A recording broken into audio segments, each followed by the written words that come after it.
தந்தை மகன் தூய ஆவியின் பெயராலே ஆமேன். ஆண்டவர் உங்களோடு இருப்பாராக, ஆன்மாவோடும் இருப்பாராக. இயேசுவில் பிரியமுள்ள சகோதரமே சகோதரிகளே, இந்த புதிய நாளை தந்த இறைவனுக்கு நாம் நெஞ்சார நன்றியை கூறிக்கொள்வோம். பழைய ஆடையில் எவரும் புதிய ஆடையை தைப்பதில்லை. இன்றைய நற்செய்தியானது மார்க் எழுதிய நற்செய்தி 2வது அதிகாரம் வசனங்கள் 18 22 முடிய உள்ள வசனத்தில் இயேசு கிறிஸ்து நோன்பின் முக்கியத்துவத்தை பற்றி கூறுகின்றார். நோன்பு ஒரு முக்கியமான விஷயம். அது ஒரு சமய சடங்காகவும் உடல் நலத்திற்கு நல்ல வலுவூட்டுவதாகவும் அமைகின்றது. இதை நாம் சரியான முறையில் பின்பற்ற வேண்டும் என்பதைத்தான் இன்றைய நற்செய்தி மூலமாக இயேசு நமக்கு தெள்ள தெளிவாக கூறுகின்றார்.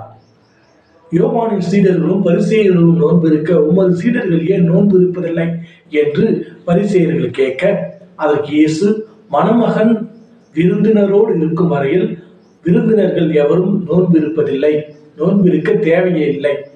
மணமகன் அவர்களை விட்டு பிரிய வேண்டிய காலம் வரும், அப்பொழுது அவர்கள் நோன்பு இருப்பார்கள் என்றும், அது மட்டுமல்லாமல் பழையவற்றில் புதியதை சேர்க்கும் பொழுது அங்கு பல பிரச்சனைகளும் குழப்பங்களும் வரும் என்றும் அவர் கூறுகின்றார்.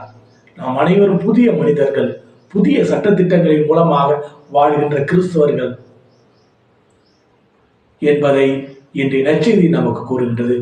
ஓகே, நோன்பு என்ன? இயேசு இங்கு குறிப்பிடும் நோன்பு என்னவென்றால், நாம் உடலை வருத்துவது.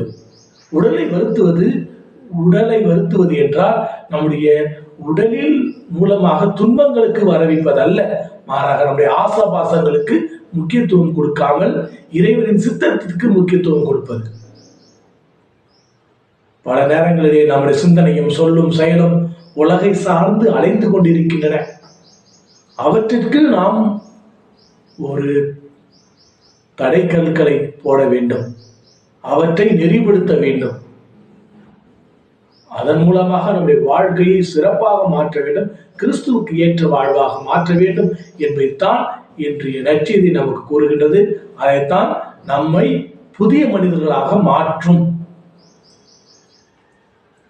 பழையவற்றில், அதாவது பழைய திராட்சை மதுவில் புதிய திராட்சை மதுவை ஊற்றினால் மதுவும் வீணாகும், தொற்பையும் வெடித்துவிடும். நாம் புதிய மனிதர்கள். பழையவற்றை நம்முடைய உள்ளத்தில் சேர்க்கும் போது நம்முடைய வாழ்வு வீணா ஆகும் என்பதைத்தான் இன்றைய நற்செய்தி கூறுகின்றது. ஆகவே அன்புமிக்க சகோதர சகோதரிகளே, நம்முடைய சிந்தனையில், எண்ணத்தில் புதியதை சிந்திப்போம். இயேசுவின் அன்பு பிள்ளைகளாக வாழ்வோம். நற்செய்தியை சிந்திப்போம். அவருடைய பாடுகளை பற்றி சிந்தித்து நாம் புதிய மனிதர்களாக, புதிய உள்ளம் கொண்டவர்களாக மாறுகின்ற போது நம்முடைய வாழ்வு ஒரு சிறந்த வாழ்வாக இருக்கும். இயேசுடைய கரம் பிடித்து இந்த புதிய நாளை தொடங்குவோம். எல்லாம் வல்ல இறைவன், தந்தை, மகன், தூய திரு ஆவி உங்கள் அனைவரையும் நிறைவாக ஆசீர்வதித்து காத்து வழிநடத்துவாராக. ஆமேன்.